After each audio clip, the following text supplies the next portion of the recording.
शायद दुनिया में कोई मुल्क बचा ही नहीं है कि जिससे पाकिस्तान ने कर्जा ना लिया हो। पाकिस्तान के अंदर पैदा होने वाला हर बच्चा कमोबेश कई लाख का मकरूज है। पाकिस्तान ने आज तक जितना कर्जा लिया ना, अगर ये कर्जा पाकिस्तान में लगा होता तो आज पाकिस्तान सऊदी अरब से ज्यादा खूबसूरत होता। क्या पाकिस्तान ने अपने ही विनाश का सामान तैयार कर लिया है?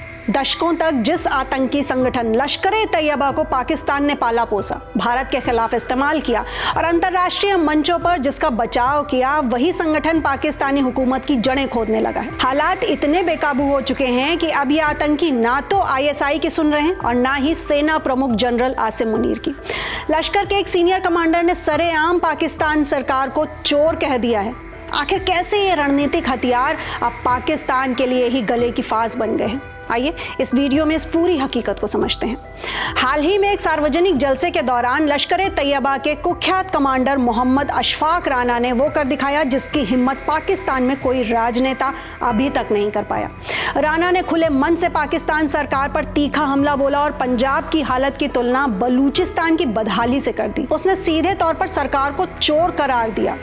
ये कोई मामूली बयान नहीं है, बल्कि उस व्यवस्था में आई गहरी दरार है जिसे इस्लामाबाद ने सालों तक दुनिया से छिपा कर रखा था। जो संगठन सेना की गोद में पला बड़ा, आज वही अपने आकाओं को चुनौती दे रहा है। इस आतंकी ने सिर्फ राजनीति ही नहीं बल्कि पाकिस्तान की चरमराती अर्थव्यवस्था का भी खूब मजाक उड़ाया। राना ने कहा कि दुनिया का शायद ही कोई ऐसा कोना बचा हो जिससे पाकिस्तान ने उधार ना लिया हो।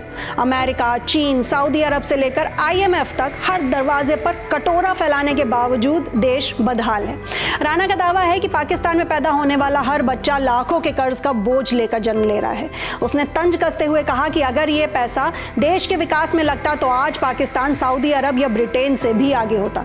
जब एक अंतर्राष्ट्रीय आतंकी संगठन का कमांडर आपको आर्थिक गुलामी पर भाषण देने लगे तो समझ लीजिए कि देश किस गर्त में जा चुका है। सालों तक पाकिस्तान के जनरलों को लगा कि वो इन आतंकियों को रिमोट कंट्रोल से चला सकते हैं, लेकिन अब ये भ्रम पूरी तरह से टूट चुका है। जब अर्थव्यवस्था डूब रही हो और जनता का भरोसा उठ चुका हो, तब ये आतंकी संगठन अपने सरपरस्तों की कमजोरी को भांप लेते हैं। लश्कर के ट्रेनिंग कैंप और उनकी विचारधारा सेना की ही देन है, जिसे भारत के खिलाफ एक सस्ते रणनीतिक हथियार के रूप में इस्तेमाल किया गया था। अब यही फ्रैंकेस्टीन का राक्षस अपने ही बनाने वाले को खत्म करने पर उतारू है। इतिहास गवाह है कि जो आग दूसरों के घर जलाने के लिए लगाई जाती है, वो एक दिन अपने ही घर को राख कर देती है। पाकिस्तान के लिए ये एक गंभीर चेतावनी है। संकेत साफ हैं, जिस आतंक के सहारे उन्होंने अपनी विदेश नीति चलाई, वही अब उनकी आंतरिक सुरक्षा के लिए सबसे बड़ा खतरा बन गया है। क्या पाकिस्तान अब भी सुधरेगा या इन पाले हुए सांपों का शिकार बनकर रह जाएगा? आपको क्या लगता है? क्या आतंकवाद को बढ़ावा देना ही पाकिस्तान की बर्बादी की सबसे बड़ी वजह है? हमें कमेंट सेक्शन में ज़रूर बताएं और साथ ही साथ इस वीडियो को शेयर करें ताकि लोग इस वैश्विक खतरे की असलियत को समझ सकें।